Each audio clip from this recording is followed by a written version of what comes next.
his first miracle, the turning water into wine at the wedding celebration in Canaan. So John claimed to be God several times coming out of his mouth, but he also did actions. Well, as we know, he did lots of miracles that I don't believe anybody else has ever done. But in particular, John picked 7 miracles that he wanted to portray in particular. The first one being turning water into wine at the wedding celebration. The importance of these to me is the fact that we now know and have known since the 60s that, dimensions that we have, talk about the universe here for a minute. The universe is time, space, matter, and energy, right? That's what the physicists claim we have. We have time, space, matter, and energy that all came into existence at a certain point in time. Can argue about what that time that was, but it doesn't matter. It was a certain time when everything came into effect. And time, space, matter, and energy is what our 4 dimensions are that we live in. So all the way back 2,000 years ago, what was Jesus showing those disciples? Now these guys had no idea about this whole time, space, matter, and energy thing, but Jesus was talking about it. And the very first one he does, his first miracle, is that he changes water into wine. Now that's as it says here, that's physically impossible. At the molecular level, it's impossible to change water into wine. And I think that's actually I think that's a really interesting miracle that opened his ministry up, because it didn't really heal anyone, didn't really cause them to walk, probably caused them not to walk if they had too much of it. Not very straight, yeah. Yeah. But it was changing water on a molecular level to have a celebration. Mm-hmm. And that's what he's saying, celebrate. The Son of Man is here. Yeah. And God's design for humans, at least most of them, there's places where Paul said it's good to be single as well, but God's design is that we would be married, that men and women would come together, be married, and produce children so that they can come into the kingdom as well. And that's what we're going on here. Jesus is celebrating a Jewish wedding. And I've been to Israel, and I went there a particular time when it was Shabbat. And I've got video of this. I'll post it on our website, which we do have a website that has all these studies on it. It's in YouTube, rather, should I say website? That's ancient, isn't it? We use websites anymore. How old you are. How old I am. Anyway, I went to Israel, and it was at Shabbat. And the Jewish people, they know how to celebrate. These people were dancing in the streets on Shabbat because it's a big holiday for them. It's one of the biggest ones. I have video of them dancing in the streets, dancing in the library, just having a great time, really celebrating huge. And they were all carrying around a branch with them, a palm branch with them. And I got a chance to ask one of them, because he's a real friendly guy. I was kind of thumbing through some things in a store I was at, and this guy came in with his branch. And I got a chance to ask him. He's real friendly to me. He's talked to me for a little while and explained to me what the branch was all about. It's a harvest thing. But the Jewish people really know how to celebrate, and I think that's what's going on with this in Canaan. Mm-hmm. But yeah, I mean, if you ran out of wine at a celebration, as I think you guys watched The Chosen, I think they did a really good job of this. That if you ran out of wine at that point, the celebration is supposed to last for a week, right? You're going through this for a whole week, and this celebration continues on. So running out of wine would have been a big problem. That's just a celebration part. But what I believe Jesus is portraying here, especially to us now, is that he controls time. Because normally, making a jar of water into wine, first of all, it's impossible. But if you consider where wine comes from, you got to grow the grape. You got to grow the stalk on the grapes first. That takes a couple years, and then you got to get the grapes off of it. That takes harvesting them. Then you got to get them to ferment. This is all a process. Maybe take 5 or 10 years to do. Jesus did it in an instant, because he controls time. And then the next one down, it talks about the official son in Capernaum, talking about John 4, 46 through 54.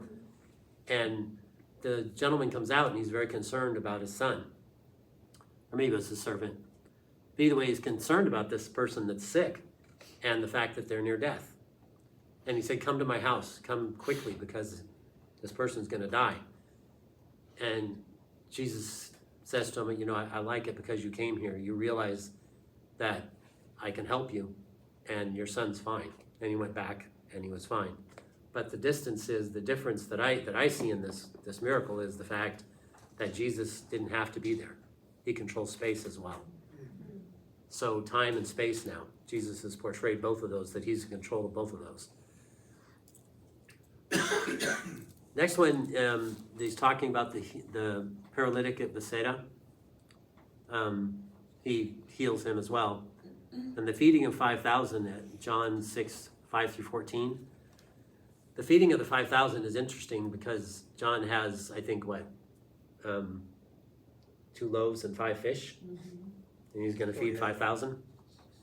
So that's matter. Bread and fish are both matter, right?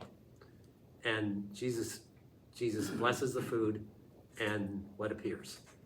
Enough food, fish and bread to feed 5,000 people. Well, and you think about this because it was in a small basket that the boy was carrying. So you made me think of a fishing creel if you've ever seen those. They're just a small basket of. And when they talk about loaves of bread, it's not Wonder Bread where you get the big loaf like this. It's little biscuit kind of things. That size. Yeah. And so Jesus first divides that up to the 12 disciples, and they have plenty.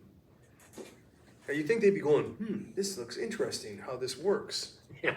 But they go on, they hand it all out, and at the end of it, they have how many baskets left 12 over? baskets still 12 left. 12 baskets left over.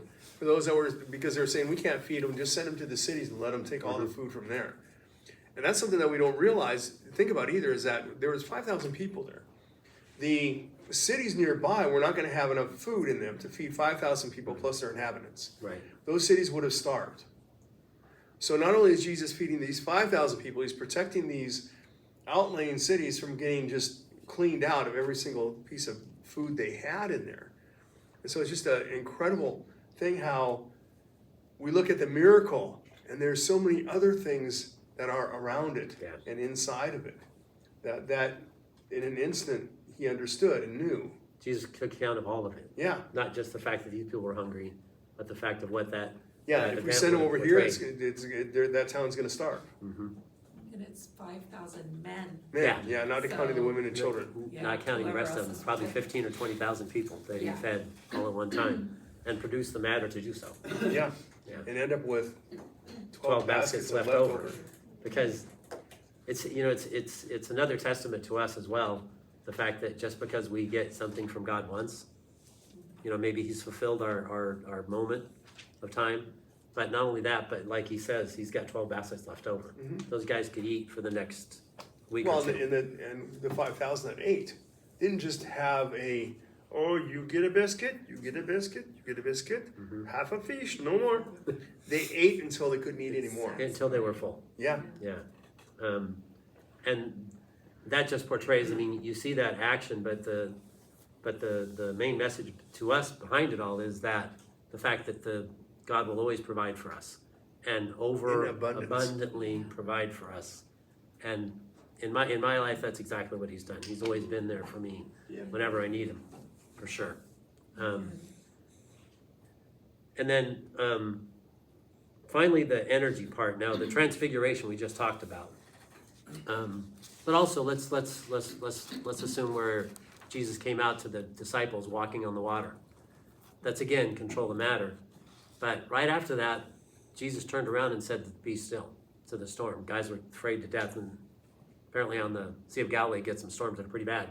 But Jesus stopped it with a word. Said, "Be still."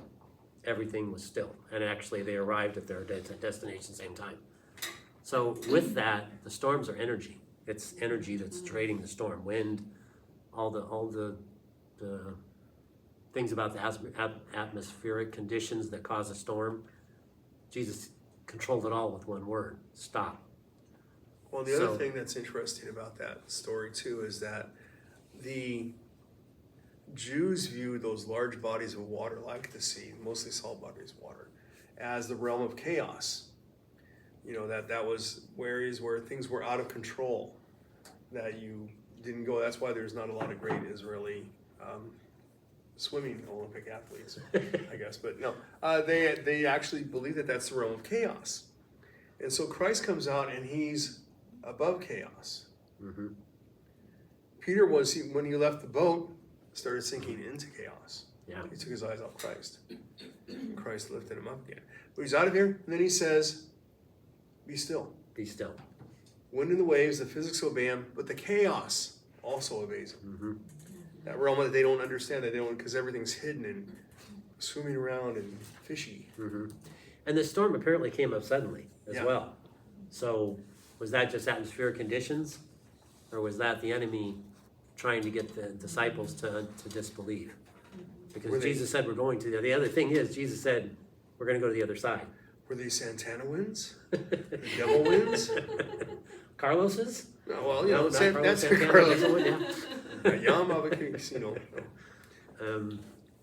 Yeah, because Jesus told him, and he got in the boat, and I don't know about you guys, but Jesus tells me lots of stuff, and I forget it almost instantly. Yeah. But Jesus told these guys, we're going to the other side. Yeah. And they just got done feeding 5,000 people. Jesus did. They just handed it out. And they were a little bit concerned about the fact that they got in a boat and there's a storm. I may have been the same way. I was talking to Charlie about it earlier. And it's interesting. Thank you, brought up. But they were concerned about that they were going to be able to weather the storm or not. And Jesus calmed the storm, and he turned to them and said, you so little faith. Didn't you hear me? I said we're going to the other side. So the final thing about what I took out of it was that he also calmed the storm, and that's energy. So Stephen Hawking and Roger Penrose in the 70s said the universe is the aspects of the universe is time, space, matter, and energy. And they came about that because Hubble discovered the universe expanding. Anyway, all that stuff.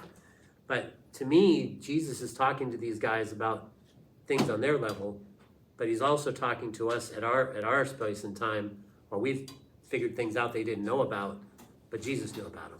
And I believe he wrote those things in particular so that we would understand that he's got things under control.